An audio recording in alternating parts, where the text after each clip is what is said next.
pessoas investem tempo e dinheiro para aprender um idioma estrangeiro. Outras já nascem em uma família na qual são faladas mais de uma língua e acabam desenvolvendo naturalmente a habilidade de falar mais de um idioma. Conhecimento de mais de uma língua é muito vantajoso para uma pessoa, mas ainda há alguns mitos a respeito do bilinguismo.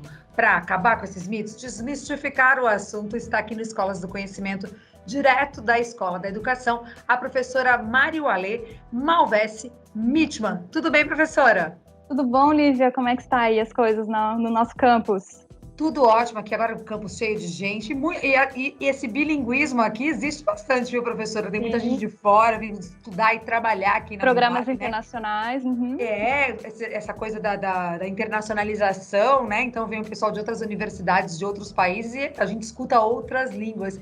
E eu começo a pensar, né? Quem é que pode ser considerado bilíngue? Tem que falar fluentemente as duas línguas? Essa é uma das principais dúvidas que as pessoas têm, ou concepções enganadas, né, que as pessoas têm sobre o que é ser bilíngue. Então, o bilinguismo é o domínio de mais do que um idioma, mas esse domínio ele não precisa ser equivalente entre um idioma e outro. Então, algumas pessoas, por exemplo, que aprendem mais do que uma língua em casa com os pais, por exemplo, uma família multicultural em que, sei lá, tem uma mãe brasileira e um pai argentino. E aí a criança vai aprender o espanhol e o português enquanto cresce, né, dentro de casa. Ela provavelmente vai ter o domínio dos dois idiomas mais ou menos igual. Mas uma pessoa que aprendeu um segundo idioma, um terceiro idioma mais tarde na vida, pouco provavelmente vai conseguir ter um nível de proficiência equivalente entre os dois idiomas. Mas isso não a torna menos bilíngue. Às vezes a gente pode ser proficiente para falar em um idioma e para ler em outro idioma. Então a proficiência ela pode variar, mas o que importa é que nós conseguimos fazer uso de mais do que um idioma em determinadas situações de comunicação. Então, se eu consigo me comunicar em inglês, me fazer entender, claro que não The Books ou The Table, a gente mas eu consigo me fazer entender em inglês, sim, consigo conversar com alguém ou ler um livro, já posso me considerar bilíngue. Você é uma pessoa bilíngue, exatamente.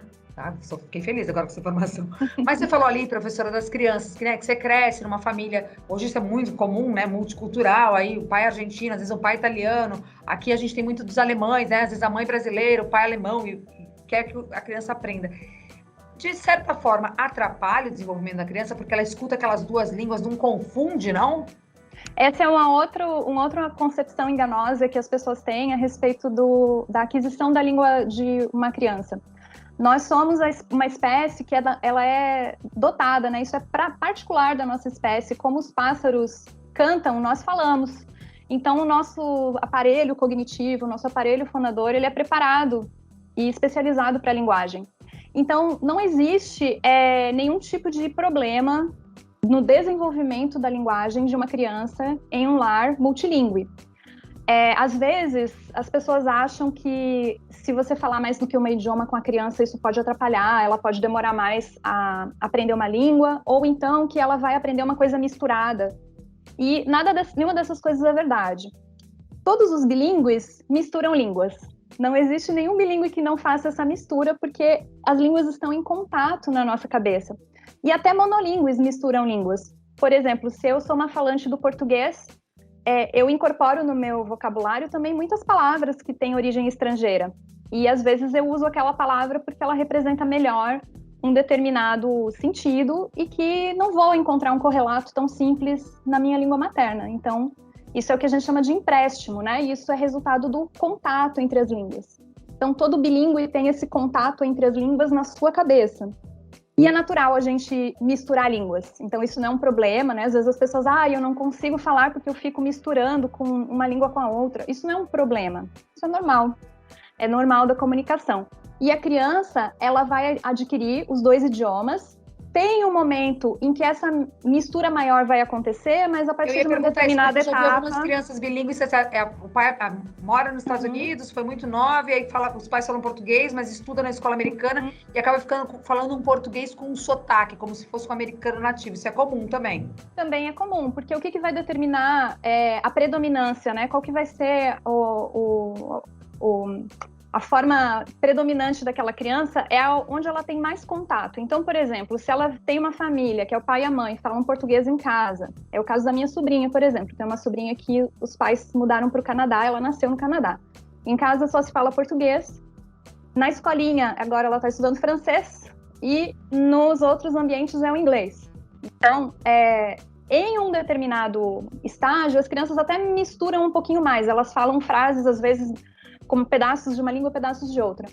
Mas depois de um certo tempo, esses sistemas começam a se separar melhor, né? E aí não acontece tanto essa mistura. Apesar de que um pouco de mistura sempre vai acontecer, seja um bilíngue que nasceu numa família que fala mais de uma língua, seja num bilíngue que aprendeu mais tarde. E isso não é nenhum tipo de atraso, não é nenhum tipo de problema, não precisa se preocupar, não precisa mandar para o psicopedagogo, para o fonoaudiólogo, nada disso. Você falou aí de idade, né?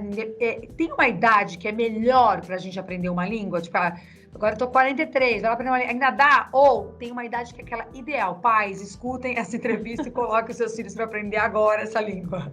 Então, vamos lá. Aprender uma língua é relacionado com a nossa motivação para utilizar aquela língua. Então, se eu vou morar em um país onde aquela é a língua principal, aquela é a língua oficial, essa vai ser a minha principal motivação. Eu tenho que sobreviver naquele ambiente, então eu tenho que aprender aquela língua, e eu vou ter muito contato, eu vou escutar muito, e eu vou ter muita chance de praticar. Isso vai fazer com que o meu aprendizado seja mais fácil. Mas também tem uma questão de desenvolvimento.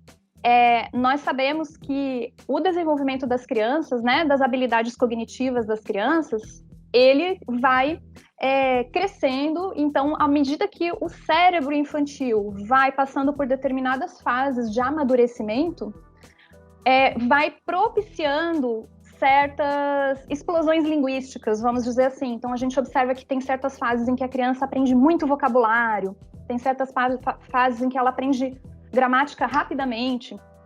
Então, sim, isso é mais fácil para a criança, mas isso só será efetivo se a criança estiver num contexto em que aquela língua tenha sentido para ela. Então, se você colocar o seu filho numa escolinha, né, o seu filho de 4 anos numa escolinha bilíngue, ou numa escolinha de inglês, ou de francês, ou de qualquer língua que seja, vai sensibilizá-lo para aquela língua, mas ele não vai sair um falante proficiente apenas por conta da escolinha, porque não é a escolinha que vai formar a competência, a habilidade linguística. É a chance de a criança interagir de forma significativa naquela língua, que é o que nós fazemos na nossa vida em comunidade, na nossa vida social. A gente tem que comprar pão naquela língua, a gente tem que responder perguntas das pessoas, a gente tem que estudar para a escola, ou seja, a gente faz coisas, né? A língua é para fazer coisas, ela não é um conhecimento por si só. É legal, porque a gente fala, vou colocar na escolinha com 3 anos, mas não tem nenhuma ideia de quando a criança vai usar aquele idioma. E diferente quando já está mais adolescente, que até eles têm os interesses nas músicas, e aí, de repente, essa língua fica mais com vontade de aprender, né? Exatamente, mas assim, não estou desaconselhando, né? Se a criança gosta daquele ambiente, se ela tem interesse, sempre vai ser um estímulo interessante, né? Para que ela mantenha certas habilidades linguísticas que poderão servir para o futuro. Mas a gente não... da criança, né? Tem que Exatamente. A gente não pode esperar que ela vai sair um falante, né? Competente por conta de ela frequentar uma escolinha algumas horas por dia. Professora... E você falou, desculpa, Lívia, que você tem a segunda parte da sua pergunta, né? Será que eu sou muito velho para aprender? Não. Eu, por exemplo, tenho 41, comecei a aprender japonês. Então, a gente nunca é velho demais para aprender. Como eu falei, tem a ver com a questão da maturação do nosso cérebro. Algumas coisas são mais fáceis para crianças pequenas, por exemplo, aprendizagem de vocabulário, incorporação de regras gramaticais, elas fazem isso de uma forma muito intuitiva e muito fácil, porque elas se encontram em um momento em que o cérebro está muito maleável para criar essas conexões. Depois que a gente passa dos 20 anos, né, dos 30 anos, nossas conexões já não são mais tão maleáveis, mas a gente ganha em outras coisas. A gente ganha em concentração, a gente ganha em foco, a gente ganha em disciplina para estudar. Então, nada impede que alguém domine um idioma em qualquer idade que seja. Ah, gostei, fiquei até empolgada agora. Professora Marioalê Malfesse Mitchum, agradeço mais uma vez, tinha muitas mais perguntas, mas o tempo passa rápido aqui no Escolas do Conhecimento. Espero que você volte para falar, que sempre muitos interessantes assuntos você traz aqui para a gente. Muito obrigada. Obrigada, Lívia. Tchau, tchau. Tchau. Esse foi mais um Escolas do Conhecimento. Até a próxima.